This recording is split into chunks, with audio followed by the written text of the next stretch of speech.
राधे राधे भक्तों। कल्पना कीजिए कि आप किसी मंदिर में खड़े हैं। सामने एक भव्य देव मूर्ति है। एक हाथ आशीर्वाद में उठा है, एक हाथ में शंख है। किसी के साथ चूहा है, किसी के साथ शेर, किसी के हाथ में त्रिशूल है, किसी के हाथ में कमल है। लेकिन क्या होगा अगर मैं आपसे कहूं कि ये सिर्फ धार्मिक सजावट नहीं, एक सीक्रेट लैंग्वेज है। हर मुद्रा, हर वाहन, हर अस्त्र आपके तनाव, डर और कंफ्यूजन का जवाब दे रहा है।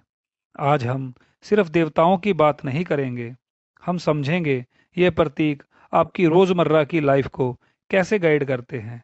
ये वीडियो खत्म होते होते आप अगली बार जब भी किसी देव मूर्ति को देखेंगे तो आप उसे सिर्फ देखेंगे नहीं, आप उसे पढ़ पाएंगे। दोस्तों, सबसे बड़ी गलतफहमी क्या है? हम सोचते हैं कि देवता हमारे पूजा की एक वस्तु हैं, लेकिन देवता असल में हमारी चेतना के आर्ची टाइप हैं। उदाहरण के लिए, जब आप भगवान शिव को देखते हैं तो आप क्या देखते हैं?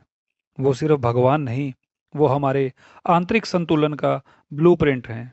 जब आप माँ दुर्गा को देखते हैं तो आप सिर्फ शक्ति नहीं, वो भीतर की साहस ऊर्जा को देखते हैं।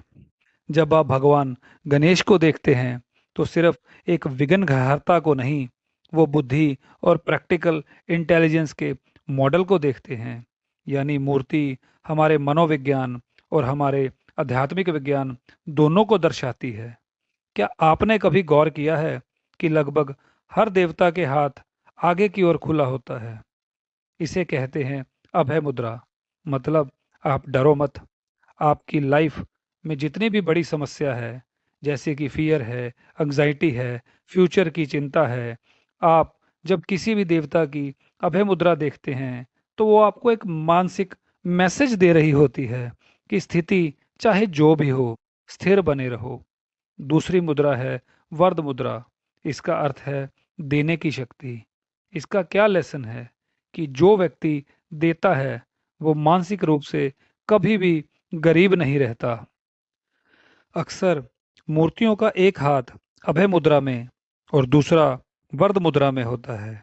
इसका गहरा अर्थ है कि पहले भय दूर करो, फिर कृपा का वरदान प्राप्त करो।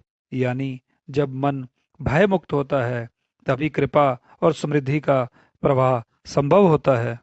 समझने वाली बात है कि अगर आपको अपना डर कम करना है तो अभय मुद्रा को विजुलाइज कीजिए, और अगर आपको अभाव कम करना है तो देने की आदत डालिए।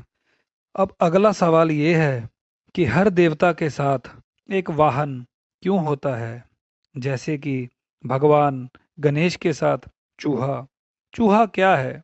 छोटा, चंचल, हर जगह घुसने वाला। वो क्या दर्शाता है? वो दर्शाता है आपका मन। मन भी ऐसा ही है जो हर जगह भागता है।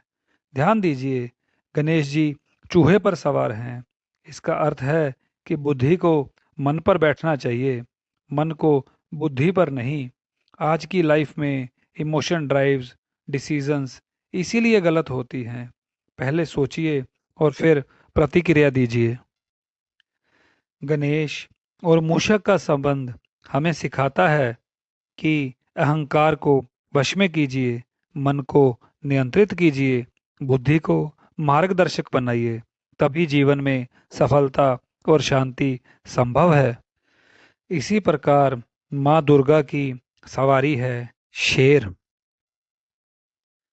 शेर अहंकार और उग्रता का प्रतीक है। माँ दुर्गा का उस पर नियंत्रण सिखाता है कि जब चेतना जागृत होती है तो अहंकार वश में आ जाता है। सिंह, बाघ प्रकृति की कच्ची शक्ति है। देवी उस शक्ति को संतुलित करती है। यह दर्शाता है कि शक्ति का प्रयोग धर्म और संरक्षण के लिए होना चाहिए। माँ दुर्गा और उनके वाहन का गहरा अर्थ है अपने भीतर के भय को जीतना, आंतरिक शक्ति को जगाना और नकारात्मकता पर विजय पाना। इसीलिए नवरात्रि में देवी की आराधना आत्मबल और साहस को जागृत करने का प्रतीक मानी जाती है। इसी प्रकार भगवान शिव की सवारी है नंदी। बैल धैर्य, शक्ति और परिश्रम का प्रतीक है। नंदी की शांत मुद्रा सिखाती है साधना में धैर्य आवश्यक है। नंदी जी हमेशा शिव जी की ओर मुख करके बैठे होते हैं। यह दर्शाता है जब मन एकाग्र होकर ईश्वर की ओर रहता है तब भक्ति पूर्ण होती है। बैल को धर्म का प्रतीक भी माना गया है। शिव का उस पर आरूढ़ होना दर्शाता है कि शक्ति और संहार भी धर्म के अधीन होने चाहिए। शिव और नंदी का संबंध हमें सिखाता है कि धैर्य रखो, मन को स्थिर करो, पूर्ण श्रद्धा से ईश्वर की ओर बढ़ो, तभी जीवन में आंतरिक शांति और शक्ति का अनुभव होता है। अब बात करते हैं अस्त्र और प्रतीकों की। भगवान शिव के हाथ में त्रिशूल है। शिव का त्रिशूल एक अस्त्र नहीं है बल्कि गहरे आध्यात्मिक और दार्शनिक संदेश का प्रतीक है। त्रिशूल के तीन शूल सत्व, रज और तमोगुण का प्रतीक हैं। शिव इन तीनों गुणों के स्वामी हैं, यानी वे प्रकृति और मन के इन प्रभावों से परे हैं। भूत, वर्तमान और भविष्य। त्रिशूल बताता है कि शिव समय के स्वामी भी हैं। इच्छा शक्ति, ज्ञान शक्ति और क्रिया शक्ति। जीवन में संतुलन के लिए इन तीनों का सामंजस्य आवश्यक है। त्रिशूल सृष्टि, पालन और संहार का प्रतीक है। यह याद दिलाता है कि परिवर्तन ही जीवन का सत्य है। शिव का त्रिशूल यह सिखाता है कि मन, बुद्धि और अहंकार पर नियंत्रण रखकर व्यक्ति आध्यात्मिक ऊंचाई तक प्राप्त कर सकता है। इसी प्रकार हिंदू परंपरा में कई देवियां कमल पर विराजमान दिखाई देती हैं। यह केवल सजावट नहीं बल्कि गहरा आध्यात्मिक संदेश है। कमल कीचड़ में उगता है लेकिन उस पर कीचड़ का असर नहीं होता। यह सिखाता है कि जीवन में कठिनाइयों के बीच भी मन को निर्मल रखा जा सकता है। कमल का खिलना चेतना के जागरण का प्रतीक है। योग में शस्त्रार चक्र को भी कमल से जोड़ा जाता है। कमल सौभाग्य, शांति और दिव्यता का प्रतीक है। माता लक्ष्मी को प्राय कमल पर बैठा दिखाया जाता है।